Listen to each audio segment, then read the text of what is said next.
I just don't care what people think. And it's hard sometimes. Don't get me wrong, it's not a walk in the park. But I had to decide if I want to make my life work, if I want my hardware to shine, I can't keep looking over and comparing myself to Android, bro, and Microsoft. I gotta work.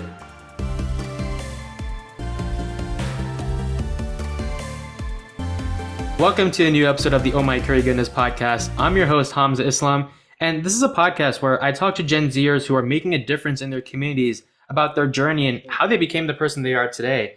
I want to be able to know what it's like to be a particular person as we continue to write our own story. Because while many of us have a goal and destination we want to reach, the stories that shaped us into who we are today are really important, and these are the things that make us human beings. So I do hope as the listener you take a few things away as we continue on with this podcast.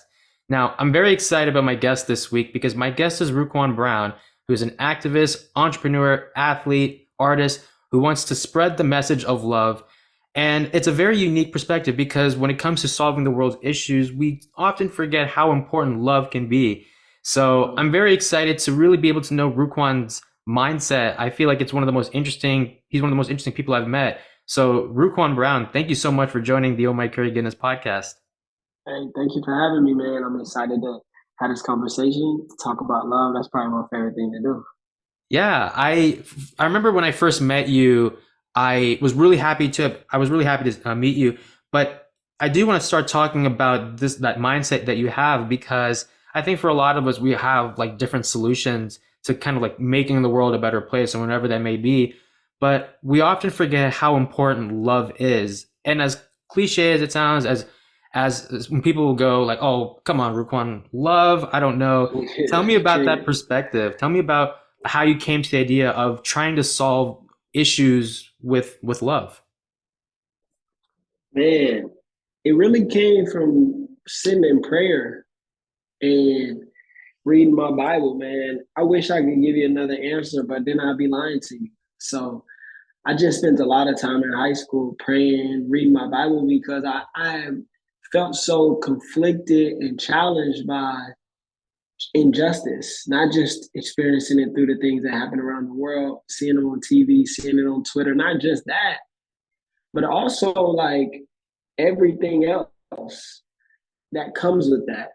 You know what I mean? When it comes to seeing people die in my neighborhood, when it comes to seeing police violence in my neighborhood, when it comes to being a student in school and dealing with the traumas related to history that doesn't include people that are my people. You feel what I'm saying? Why am I in history class learning about everybody except Black people? That doesn't make sense. That's injustice, and it's frankly traumatic. And as I experienced all of those things, I just was like, damn, what's going to be the solution to this? And I read some James Baldwin. I looked at Jesus Christ. I listened to Dr. King, Malcolm X. I listened to the Black Panthers. I listened to Gandhi. I heard of other inspirational figures who had not just inspirational, but just really influential and monumental in moving the needle forward.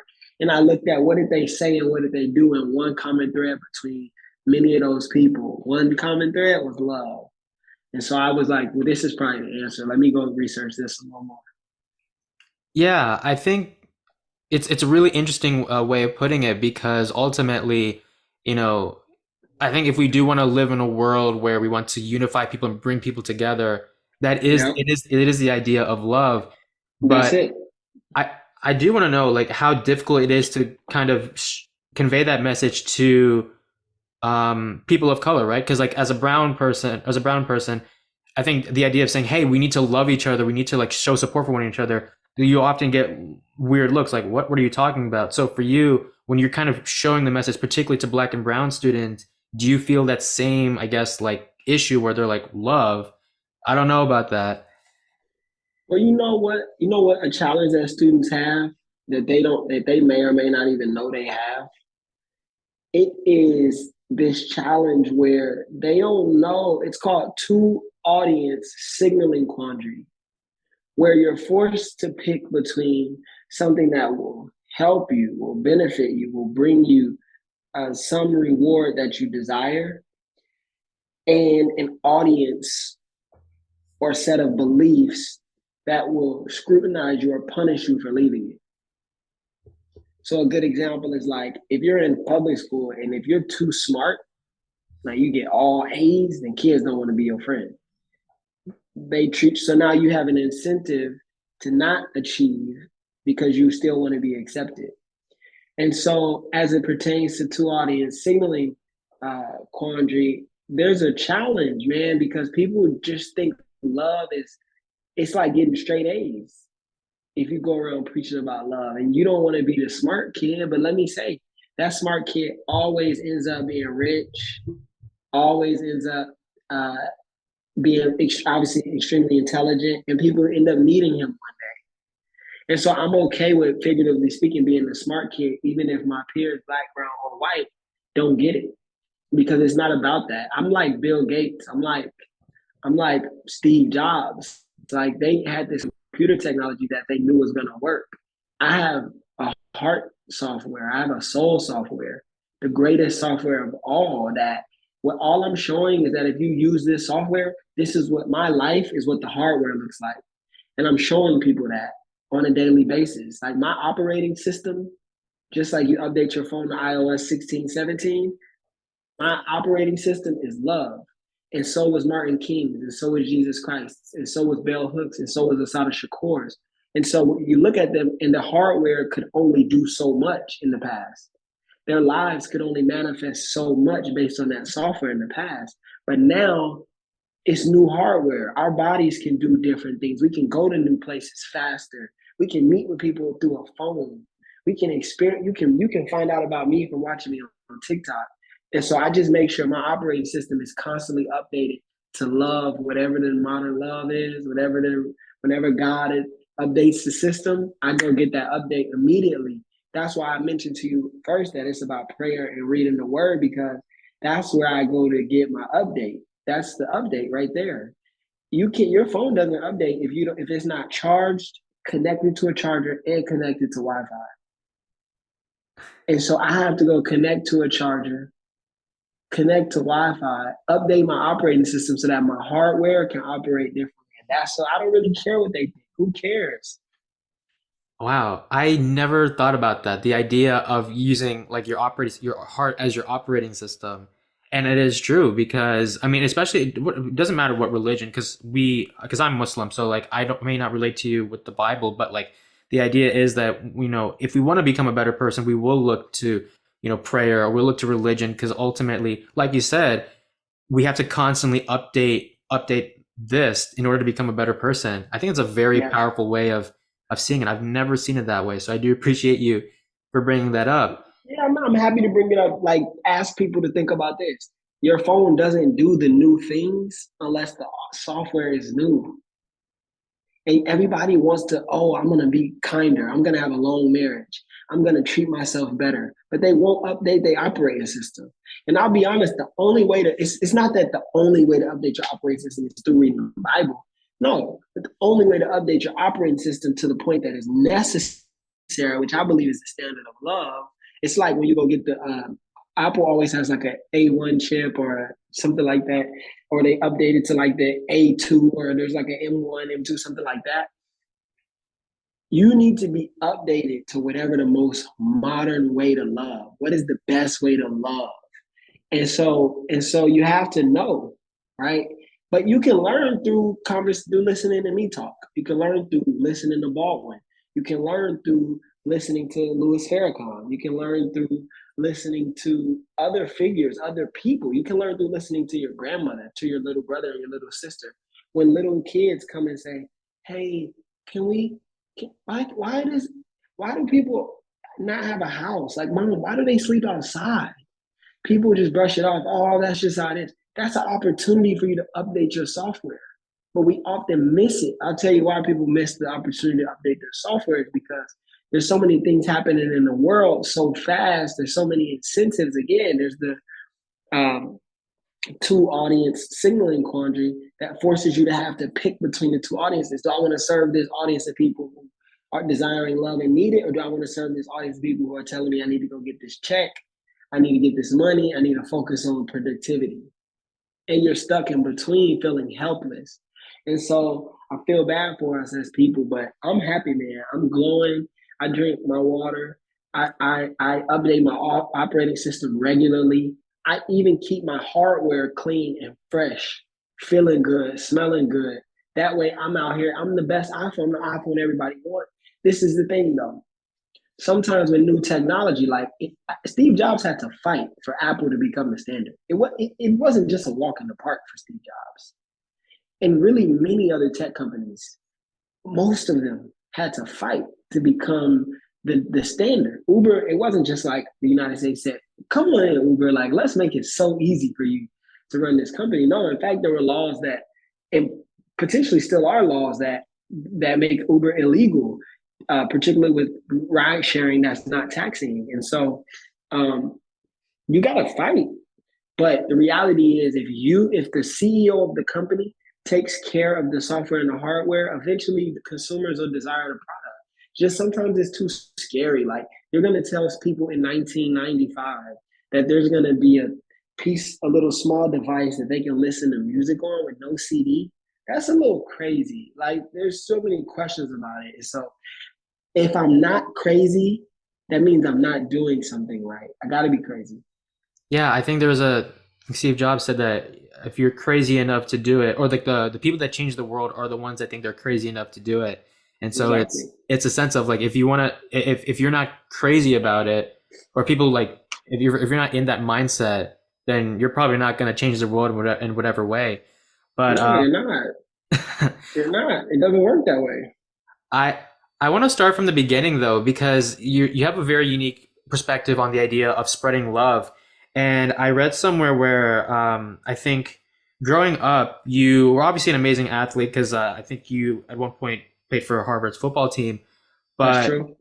I think during that time, you had lost your stepdad to gun violence, you lost your best friend to gun violence, and for when people are hearing you for the first time, they're going, "Oh, okay, there's this person who has this unique relationship with love," but like, what does that mean? And so now, when we talk about the fact that you lost some of your people who believed in you, how would you, I guess, describe? How would you try to balance the idea of the things that you preach, which is, you should still go out and love people and for who they are, you should continue to do that, but then also the idea of grief, because like it is difficult to be able to be in it is difficult to be in a situation where you lose some of the people who believed in you, but then still try to preach the thing that you kind of believe in, if that makes sense. Yeah, yeah, yeah. No, for sure. I mean, this is the thing about it. Life is hard. If you're a billionaire, there's a 72-year-old billionaire from graduated from Harvard who murdered himself in his bathroom uh, maybe 3 months ago. Some people are gonna say that doesn't make any sense. He's a billionaire. Why didn't he just get therapy? Why didn't he just call for some help? Why didn't he just go get a lunch, a nice, very nice lunch? Or why didn't he go on a helicopter ride? Or why didn't he go to another country and relax? He had access to everything and it wasn't enough. He's at the top. But also, being poor is hard. The water is dirty in Flint. There's rats and roaches in the projects. There's shootings happening. Your parents might be on drugs. You may not have even seen your parents all week. Life is hard on both sides. So once I realized, damn, life is hard for the rich. Life is hard for the poor. Life is hard for men. Life is hard for women. Life is hard for Black people. Life is hard for white people. Life is hard for you, and life is hard for me. I can't keep thinking about you and what you did and why you don't do. I got to think about, do I want to be in a different situation? Yes or no? Yes, then I got to do X, Y, and Z to get there. I mean, I played football where if it's second down, it's almost third down, which means it's almost fourth down. So you better get a first down as soon as possible. It doesn't matter if the fans are loud. It doesn't matter if the field is wet. It doesn't matter if the refs are cheating. Can you get a first down? And if you can't, what do you need to do to get one? You know what I mean? And I know there's injustice in the world. I came from one of the poorest cities in the world, bro. Like, my stepdad was murdered. My friends were murdered. I've been held at gunpoint by the police, by family members, by friends, or people in the streets. Everything, every piece of it. Do I succumb to those thoughts of fear? Or do I say, nah, bro, I believe that I can get a first down? A lot of it comes down to belief. It's hard, and I know, like, but most people don't really believe. That's why they think that I'm crazy, because they think they believe. They're like, well, I believe too, and it didn't work out for me. But if you really believed, your schedule would match it. If you really believe, your friends would look like you believe. If you really believe, your everything you do would say you believe. See, if somebody really believes, you don't have to ask them if they believe. They'll show you. And my life says, I believe that I deserve life. I believe that you deserve life. I believe that I'm going to live a very long time. I believe that these people, all people that desire to, should. And my life says it. So it doesn't matter what the challenge is. Life comes with challenges. Everybody's going to have a challenge or two on a daily basis. What are you going to do? How centered are you going to be? How consistent are you going to be? That's what RuQuan asked himself. And RuQuan said, I'm not going to let the world make me sad. I'm not going to let my peers. Bro, you know, in high school, I got bullied. People don't believe that because I'm the athlete and I'm the guy with the businesses. But it's like, I'm Steve Jobs. They bullied Steve Jobs. They bullied all these guys until they become the one that everybody looks to. And I don't want to just be the one. That's not my quest. My quest isn't to be the fascist ruler. But what I'm suggesting is that life always came with challenges, and I had to make a decision of if I loved myself. Like, do I believe in myself? Because I can keep trying to tell everybody else, yo, let's believe in each other. But do I even believe in me? So I said, forget it. I'm gonna wake up every day. I'm gonna still ask questions in class, even if it makes everybody mad. Everybody's like, stop asking questions, bro. Like, oh my God, I want to leave now.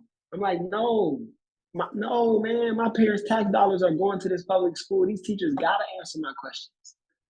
Your parents' tax dollars are going here. So I just don't care what people think. And it's hard sometimes. Don't get me wrong, it's not a walk in the park. But I had to decide if I want to make my life work, if I want my hardware to shine, I can't keep looking over and comparing myself to Android, bro, and Microsoft. I got to work. Yeah, I think you brought up really something really interesting, which is that it doesn't matter if you're poor or if you're rich.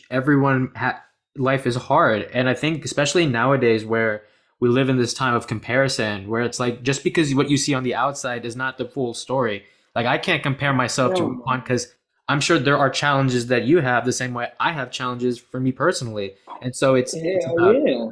it's about seeing it from like, look, I just got to work on me and I have to, even if things don't go out the way that it's supposed to, ultimately it's about, what do I think about myself? And if I love myself and I appreciate the work that I put in, it will take some time before good things happen, but eventually that thing will happen.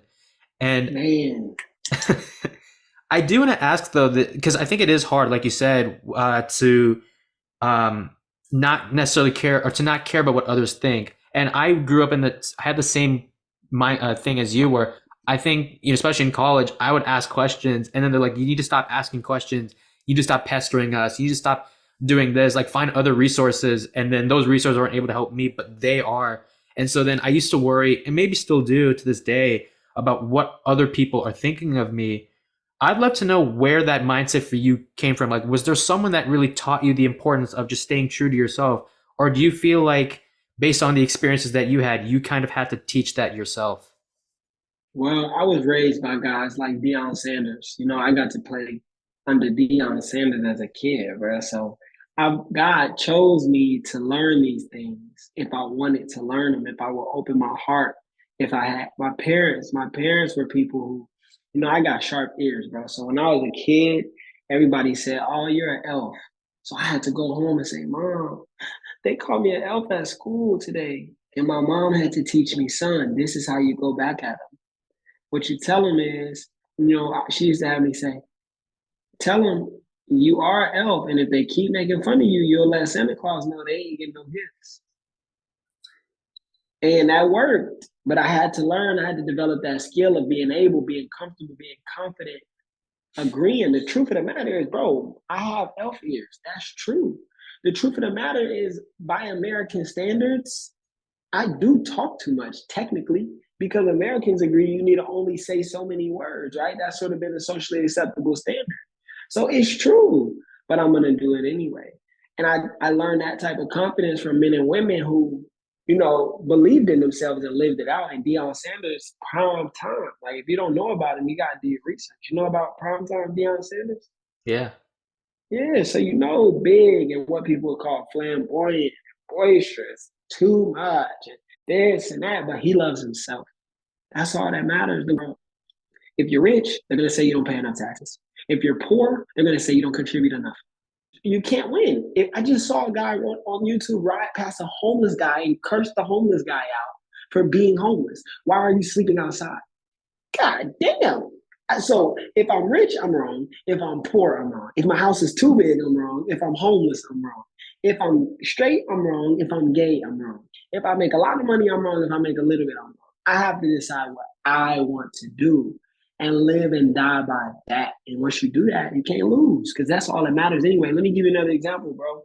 Like, if you keep being in jail, if I keep being in jail to my high school friends, my college friends, classmates, I'll never be free. I'll never live. The reality is those people don't even really care. They just need something to talk about, and you're the easy target because you're confident. You put yourself out there. But 5 minutes from now, they won't even remember. If you ask them to have a whole conversation with you, they wouldn't be able to.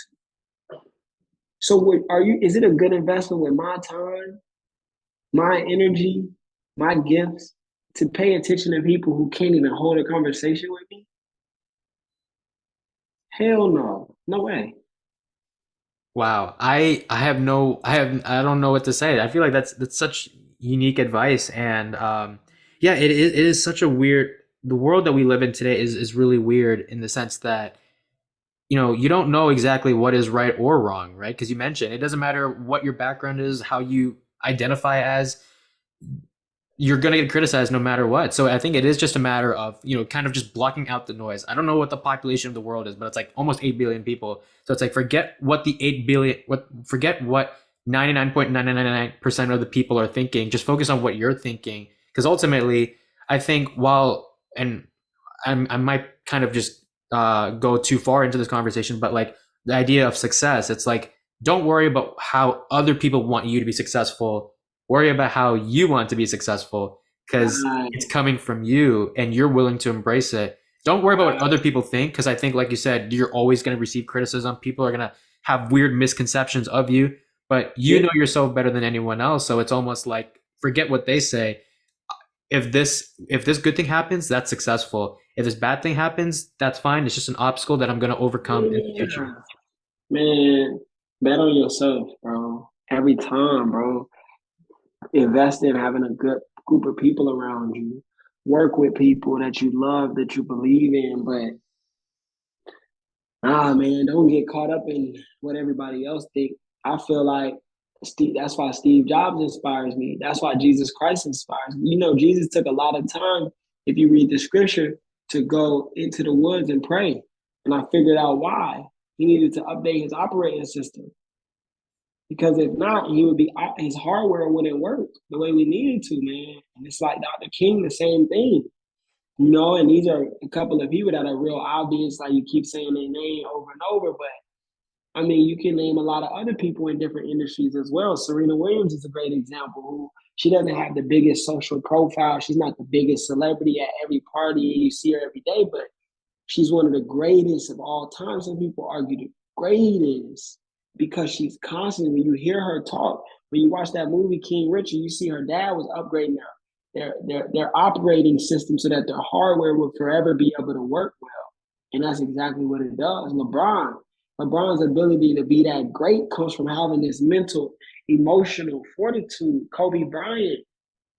We can keep going. When you read the autobiography of Asada Shakur, it's so much about the internal work that gives her body, her mind, the ability to achieve these other things. And so I think, Asada Shakur escaped prison, bro, in the United States and fled to Cuba. It's like, you got to have a hell of an operating system to achieve something like that, bro.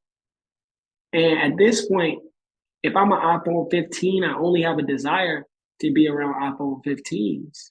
Like, there's time and opportunity to mingle with an iPhone 3, iPhone 7. There's time and opportunity. We can still, the reality is like our operating systems don't even communicate the same. And what we do is we keep trying to make an iPhone 15 or iPhone 7 get on FaceTime together, but you don't realize that iPhone 7's operating system stopped at iOS 7. So you're sending emojis to this one that it doesn't even recognize. And that's what it's like when we're in class and we're trying to say, hey, look, professor, that doesn't really make sense. And all your peers are like, yo, shut up, chill. It's like, nah, they don't get it. They OS is bad. So get your OS together, bro. That's the bottom line about everything. Get your OS together, and you just got to be around great, figuratively speaking, engineers and developers who are willing to help you fine tune your operating system. I only have to, bro, I care about my OS more than I care about my hardware. My software matters more than my hardware, bro. Because the reality is you can put Apple software in anything and it'll work. So if I have great software, no matter where I go, I'm gonna ball. So that's important to me. I know pouring out a lot, and I hope the listeners really appreciate it. But if not, I still love them because I recognize everybody don't have the software to accept it, and to get it. But I do know I'm Apple, and I'm gonna change the world just like Apple is. Apple's now a banking company. Come on, bro. Nobody can see that coming. Like, come on, bro. Like, let's create the greatest things and vertically integrate and bless so many people. I'm talking to you on an iMac. It's all because one guy really believed in something so much. Wow, I this might be one of the most interesting interviews I've ever done, and I know we're gonna keep going, but like, wow, it's a very unique mindset to have, and I know I've said it so many times, but wow, I really do wish there were more people like you in the sense that you it's just like the way you speak. I don't even know where to start. There's just so many interesting things coming out of this conversation. Um, but I want to switch. I want to switch gears a bit because I want to talk about the fact that you are a student at Harvard, and going to an Ivy League school is one of the most. It's one of the best things a person. Well, okay, that has its own thing, but like for a lot of people, going to an Ivy League school, going to Harvard in particular, is one of the best things in their lifetime that they're able to achieve. I want to know what it's like to go to Harvard for you personally and how it has helped you in being the person you are today. Because, I mean, I don't know if this is about you, but I go to Ohio State. And when I first got in, there was a sense of like, am I good enough? Like, you obviously know your worth because you work really hard, right? Because hard work does pay off at the end of the day. But there is a sense of like, do I belong here? And then as you continue on, you realize that Ohio State or Harvard or whatever college you go to can help you become a better person one way or another. Yeah, for sure. I mean, what's interesting about that? Harvard is just a place, bro. It's a hardware with a software. And my software don't match Harvard software. We have some similar code, but not it don't pan out to be the same code, bro. It's different languages, you know? And so I like it here. I mean, I'm great enough. I'm great enough to do anything, and so are you. Nobody's not good enough for anything. You're only not good enough for what you think you're not good enough for. That's it. If you come to Harvard or anywhere, you'll see. You like, how did you get here? Like, what was it that got you here? Were you really smart? Because I'm not seeing that. Did you communicate really well? I'm not seeing that. I mean, bro, I've never been around people so immature, to be honest with you. Feels like I'm in high school. Don't get me wrong, there are some really mature people. The point I'm making is like, this place is the same place everywhere else. It just has a different hardware. The software is pretty much the same, though. It's a college. You see, it's an American private institution, bro. History tells you that they're all the same. The hardware is different. But at the end of the day, a car is a car. Maybe your car goes a little faster. But let's talk about it. What does it really matter that a consumer vehicle, figuratively speaking, gets you from 0 to 60 in this amount of time? You shouldn't be speeding anyway. So some of the hardware that exists in these places is not necessary hardware. So I don't really, I don't, bro. I think, man, I'm any type of place like this, any place in the world is always gonna be hardware that's motivated by particular software. And the software that motivates, runs, and kind of like fuels this place is not software that I'm proud of. But it's not my place. I just am a visitor. 4 years and I'm gone. So I'm just doing my part, bro. So, I think it's like one of those things where I guess you're not really intimidated by, I guess, like the status of something. You're just more of like, let me just be me wherever I go. Because I think, yeah, and it is an interesting point because I think for a lot of us, it's like, I guess we're so excited about the idea of going to a place like Harvard or going to like a really prestigious school. But then you brought up the interesting thing about the car example or the car analogy where yeah, there are cars that go fast. They're maybe faster than others, but at the end of the day, it's a car. Like your job is to go from point A to point B. So I think for college, it's like the same way where it's like it doesn't matter where you go, you your job is to just basically get your degree, and just getting that Yeah, degree is like the best thing it can happen. One of the best things that can happen to you. that's it, bro. I mean, and to be honest, me getting this degree is not only going to be one of the best things to happen to me, but it's going to be one of the best things to happen to the world because there's going to be places that I get to go now, people that I get to talk to. See, I've always been an advocate for other people. I mean, since elementary school, I've been a student government president and things, making sure that my classmates got the things they wanted and needed. I've been on that. I never ran for that student government stuff just to have it, bro. I didn't care about a resume. I don't use my resume.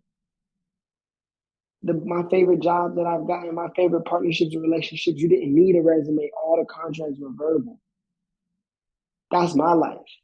So what I'm saying is, I've always advocated for people. So when I graduate from here, it's just going to make me a better advocate for you and for my brothers and sisters, for my cousins, for my friends. Because now the mayor might be more inclined to listen to the kid that graduated from Harvard. Now the president might be more inclined to sit down with the young man that graduated from Harvard. The reality is, I came here for the work for the people. I didn't come here to meet people. What I'm saying is, I came here for my people, so that my people could rely on this asset. It's like Harvard is having a Harvard degree is like having a mansion. Anybody that owns a mansion doesn't just own that mansion for themselves. You own it so that your cousins can come over.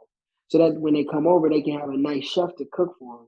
So that when they come over, you can have a nice pool to play in and a nice place to play with some animals in the back and maybe go hunting.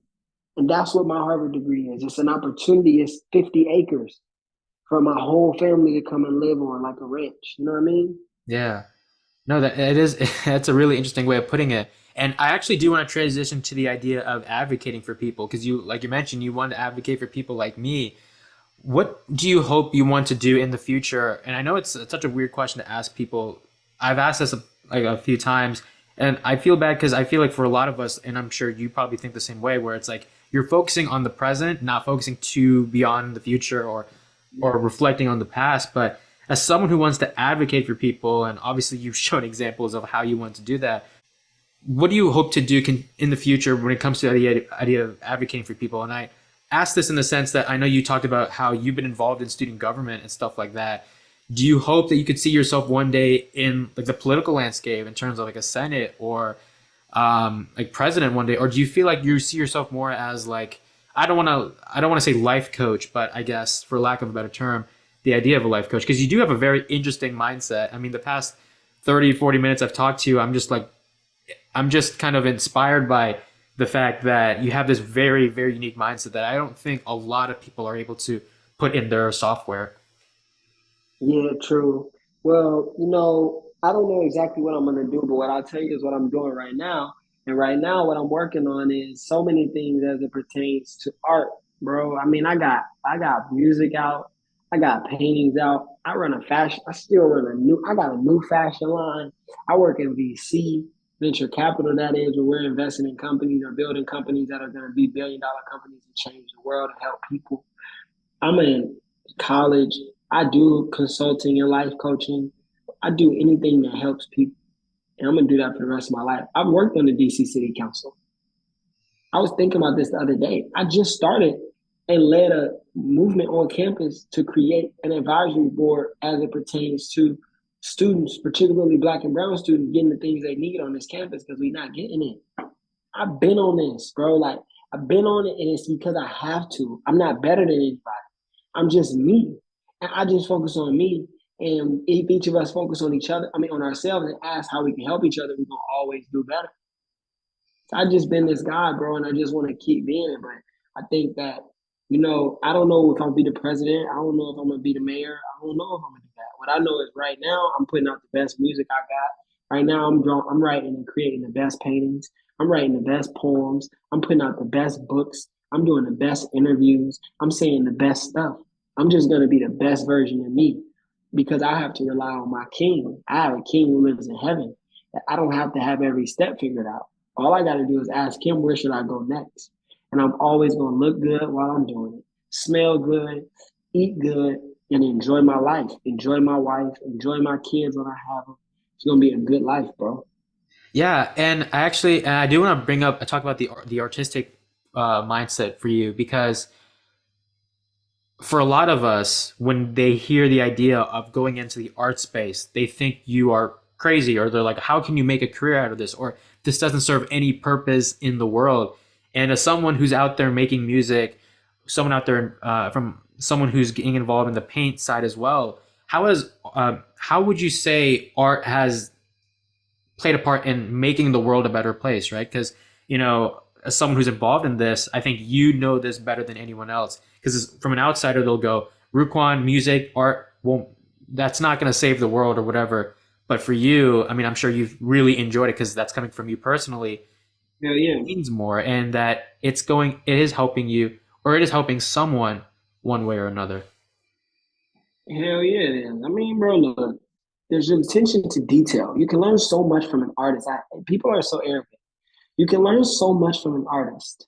An artist is going to show you how to be free, how to be unafraid, and how to pay attention to detail. Most people don't have those qualities. An artist can inspire you to take something in your heart, take something in your heart, take something in your mind, and put it onto canvas. An artist is going to inspire you to do things in non-traditional ways. An artist is going to teach you to set your own value and not let the market set it for you. An artist is going to teach you not to be swayed and wooed by what's happening in the world, but to set your own pace of life. Artists have a unique job. Our job is to paint, sing, direct, and film and photograph all the feelings and thoughts that people are too busy or afraid to portray. If artists don't live, then society has no mouth. If songs didn't exist, your boss is never going to create the song for you to express how you feel at a party on Friday night. It had to be Basquiat who drew these paintings that suggest the heart and soul of a young Black man, troubled, confused, but also empowered and extremely intelligent and extremely intentional. Less confused and more challenged. It took him putting that on canvas so that I could put words, put image to my heart. So yeah, whatever, cool. If your only focus is money, then yeah, art serves no purpose. Even though I know so many rich artists, but that's a whole nother conversation. I actually don't know any poor artists, to be honest. I don't. I only know artists that are millionaires.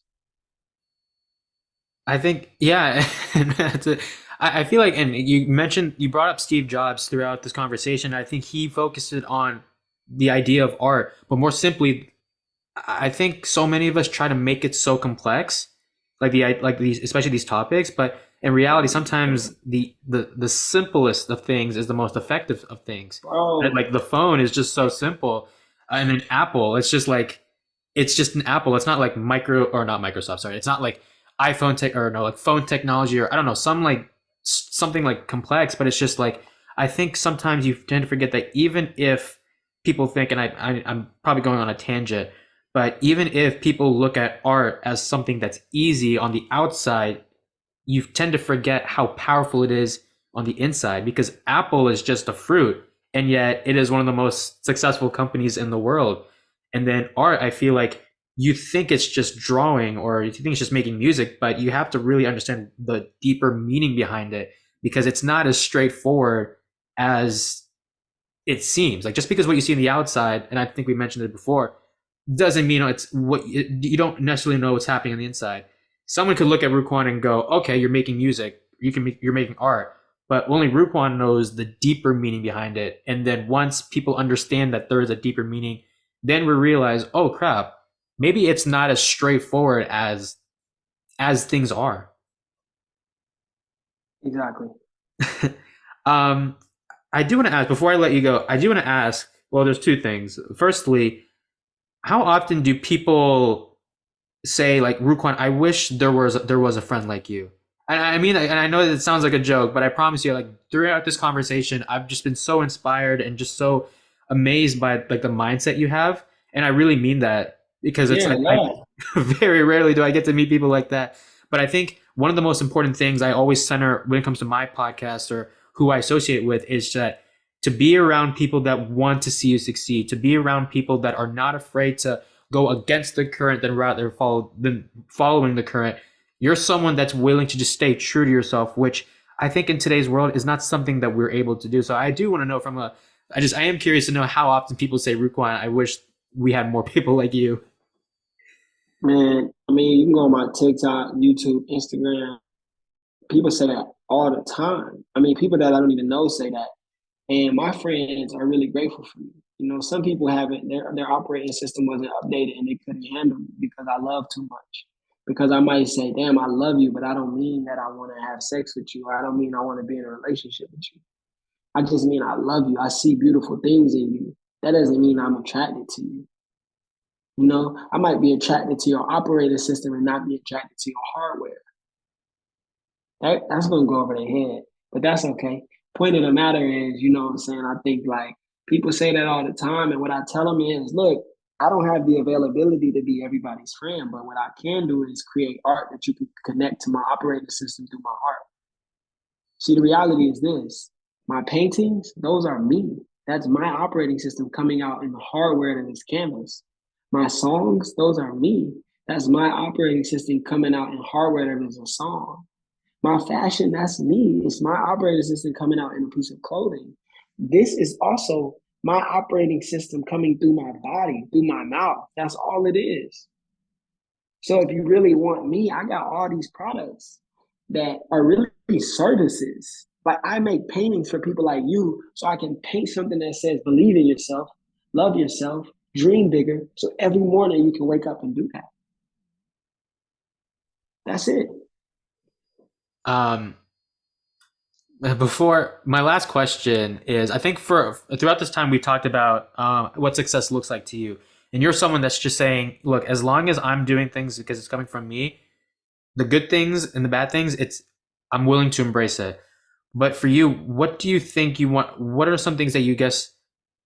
I guess what I want to ask is what failure would look like to you, right? Because I think staying true to yourself, that's, I mean, for a lot of us, that's something that's difficult. But like in terms of the idea of, you know, I guess looking back and going, oh, we failed.